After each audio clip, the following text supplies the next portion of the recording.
Hey guys, this is West Coast Wi-Fi. Hello. With Ben Miller. Milwaukee Brewers. Hello.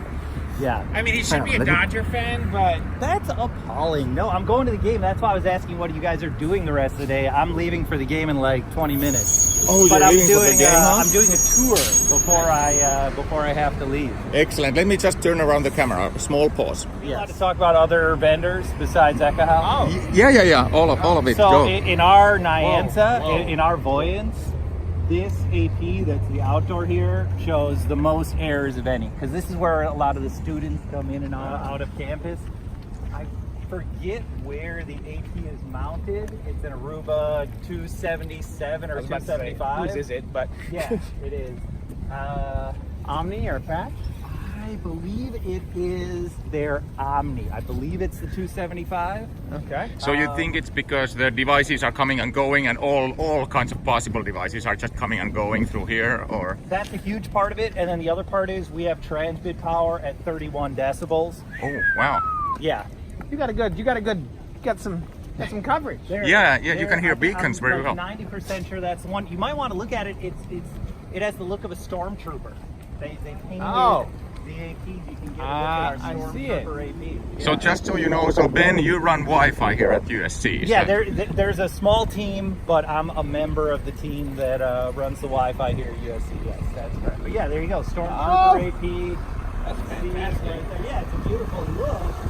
I would like to get the transmit power set down to get a picture of that bad boy. I mean, you don't want 31? I don't want a constant Nyanza error about retries and Maybe- DHCP errors. How about we just kick it up to a watt and be done? Yeah, exactly. We're over a watt. Oh, Yeah, yeah, 31 you dB, are, man. You are well over a watt. Yeah, You can probably turn it down there. Yeah, so that's something we're working on. We'll get it down. Had we more time, we could do like a case study packet capture analysis out of this. So maybe Ben, as a follow-up, will post us like bring a client really far so that it can hear it, and then collect all the retries and. I know. I mean, I wish I would have taken a video of myself complaining about it while trying to do FaceTime with my mom in this area. Mom, I've got to use data. So that's I never use data. That's your only single AP is in here. For this area. Wow. So you can see. I mean, it gets even busier. As it's probably nice when classes get out. I bet this could become a really fun environment. Yeah. So this gets even busier, and I can show you other ones. Inside it's a lot of it's Aruba 325. If you want to, we can walk inside the building just to check out an indoor. So Yeah. is it homogeneous throughout Aruba 100%? Yeah, it's Aruba 100%. We are in the middle of what the university calls a cut. So I only started here, 2 or 3 weeks ago. Okay. But we're in the middle of what we call a cutover, meaning we're taking out the 105s, we're putting in the 325s. We're also doing a big wired infrastructure upgrade. Oh, that's cool. So I don't know for sure if this building has been cut over. So we may see 105s, we may see 325s. And how many APs total do you have here, and what generations? It's going to be 8,000. I want to say we're at 6,500 throughout all the campus, because we have other a health campus that's somewhere nearby, and we have offices in Washington D.C. and other Do places you guys like manage that. all of the services, or do you have, I know in some colleges, the hospital is done somewhere, the stadium is done by somebody else, but... We manage most. It looks like the APs are. Oh, yeah, there they are. Oh, you see them. I saw one. It's Okay. right back here. So yeah. It looks just Yes. Yeah. So can you get a shot of that? Yeah. It's good to know he doesn't have APs in his hallway. Well, that's a big thing. So we still have buildings with APs in the hallway. That's one thing we're trying to work on. The hospital is managed by us. The stadium is managed by someone else, but it's undergoing a renovation, so we may end up managing that ourselves. Yeah, that's So what are the biggest sites you have? The hospital, or what are the biggest buildings? Stadium is obviously a pretty big one. Yeah, stadium is a big one. I would say a lot of the residential buildings are very, very big because there will be, over 100 apartment units in there, and some of them are multiple buildings. How are you dealing with the residential dorms? Arguing a lot with people who want 40 megahertz channels. I know. Yeah. No, that's one of the things we're working on is, number one, it's a very aggressive schedule for the cutover, so we're trying to get the APs. There we go, another R2D2. This one's R2D2. So we're trying to get the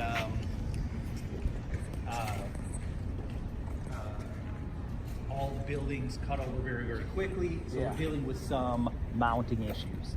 Sometimes the APs get mounted on walls. Sometimes they get mounted in like a little storage closet. That Get kind of thrones. Yes, exactly. A lot of them get Installer thrown up. estimation. Yes, a lot of that sometimes. So we're working with them to try to avoid that stuff in the future. And then the other thing is just the co-channel interference issues. Is that the idea is we want to do kind of a best in class. So the idea was we got to do 40 megahertz, keep the throughput speeds high, etc.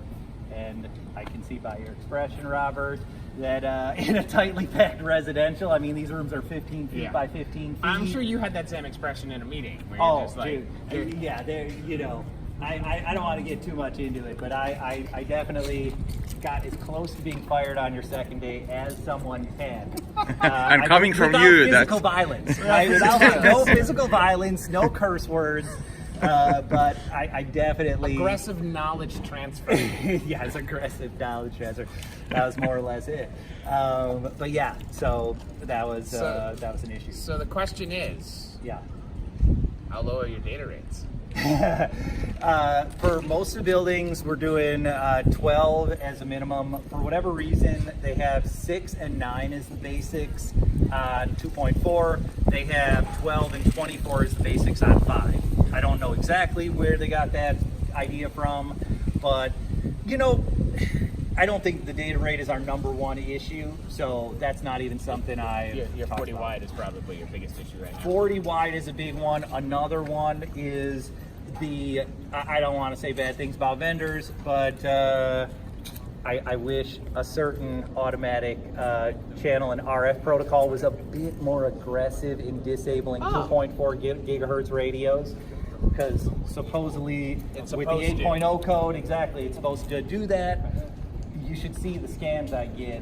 It's just like Picking it up at next 77 and it hasn't turned it off yet. if not higher. I mean, there's, it's just, so the 8 point whatever code is still apparently relatively new. They're still working on stuff with it. So we're trying to figure out if that's something that we can leave to the code or if we got to set up separate configs for APs with down 2.4 yourself, basically. Yeah, so that's a big one. Are you guys doing any? I don't know if your current vendor does Dual 5, but are you guys playing in Dual 5 at all? I don't know off the top of my head if they do. So we had Trojan Family Weekend, which is Parents Weekend here. You want to walk towards the space while we're talking? So I'll take you to the space where we had it. We had 4,000 registered. I haven't had the number of people that showed up. Still a lot of people. But it was, I believe they said they went up to as many as 400 or 500 in the space at once. Because it was over the course of the weekend. So how many APs? So we had 8 APs to cover the space. Okay. And 4,000 it was our very, well, remember, we knew, they said at the outermost, we might get 700 concurrent. I think the number was in the 400s that they got as the highest concurrent. So yeah, that's really actually not bad. Yeah, and so we figured 8 should be enough. There were limitations. So the point is, it was our first time installing the dual 5 gigahertz, and we made the mistake of setting it to auto and all 16 radios went 5 gigahertz. We had no 2.4 whatever. I mean, now is that Oh. really the worst thing that could ever happen? It's not the end of the world, but if I'm remembering correctly, at least a few models of Apple Watches are 2.4 only. You're right. We had made a big deal of saying, like, parents, we apologize for last year. You know, this year you're going to be able to get good Wi-Fi. And so I don't know if anyone actually had a problem, but it just, you know, it freaked me out a little bit. So it wasn't that hard, though. We just switched the setting from automatic to enabled, and it set them back to 2.4.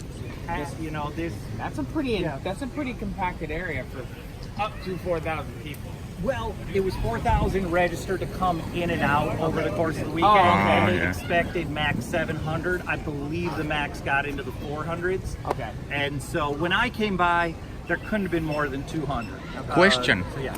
How did you steer, or did you manage to steer properly the clients to the micro, quote unquote micro radio as well? Because there's been talks about the larger cell 5 gigahertz radio taking over and kind of absorbing all the clients. I know there's mechanisms to counter that, but how did those mechanisms I don't know work that for you? Yoruba does micro macro.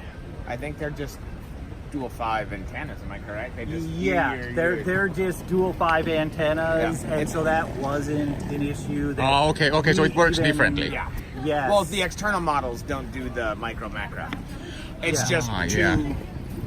Right, it was external. Okay, yeah. Yes, yeah, and got it. the other thing about that is, you know, that was another reason why we did only 8 APs. We knew that we were going to be using dual 5 gigahertz APs, and so we knew that we thought at least we would have enough channels, right? Mm-hmm. With 80 wide, right?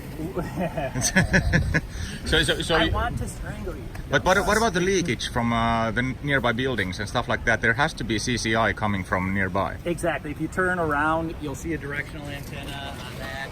You know, that's Yeah. an example of one. There's, you know, I don't know if you can see it. It might be over there. Yeah, there's another little stormtrooper. You know, it's probably too far to see on the camera, but above the blue light is another little stormtrooper. So yeah, and all the buildings have indoor Wi-Fi.